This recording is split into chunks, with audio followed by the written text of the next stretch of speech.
पिछले 20 रोज से मेरी हमशीराओं, मेरे भतीजों, मेरे भाइयों और हत्ता 30 साल पहले मरी हुई मेरी मां के घर पे पुलिस मुसलसल छापे मारी है और मेरी वालदा के घर को भी तोड़ फोड़ दिया है। मैं मुल्क में नहीं था, इसके बावजूद मैंने 9 मई के वाक़े की मजम्मत की और मैं पाक फौज को अजीम समझता हूं और पाक फौज को पाकिस्तान का मुहाफ़िज़ समझता हूं, लेकिन मैं बुज़दिल नहीं हूं। मैं दोस्ती और दुश्मनी कब्र की दीवार तक निभाऊंगा। 3 आदमियों को एंगेज किया गया है मुझे खत्म करने के लिए। मैं कौम को बताना चाहता हूं कि मैं अपने दिफा का हक रखता हूं और मैंने पाकिस्तान की हकीकी हुकूमत के जिम्मेदारान को लिख दिया है कि ज्यादती की एक हद होती है और ये ज्यादती इंतकाम की उस जगह मौजूदा पीडीएम के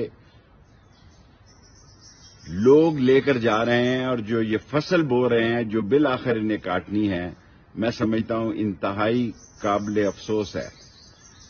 और मैं सिर्फ एक ट्वीट दे रहा हूं, मैं पिछले 20 दिन से किसी चैनल पर भी नहीं गया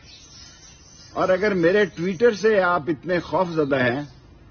तो जब तक मैं गिरफ्तार नहीं होता ये ट्विटर जारी रहेगा। और मैं सारी कौम को बताना चाहता हूं जो लोग पार्टी छोड़कर जा रहे हैं उनकी मजबूरी हो सकती है, वो कमजोर हो सकते हैं, उनके केसेस हो सकते हैं, वो दबाव बर्दाश्त नहीं कर सकते, वो ससुराल जेल काट नहीं सकते, लेकिन मैं इस बात पे खत्म करना चाहता हूं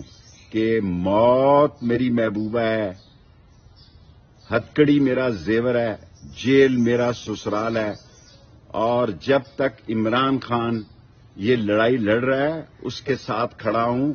जब वो इख्तिदार में होगा मुझ पर कोई जिम्मेदारी नहीं कि मेरा किरदार क्या होगा, क्योंकि मैं सच का,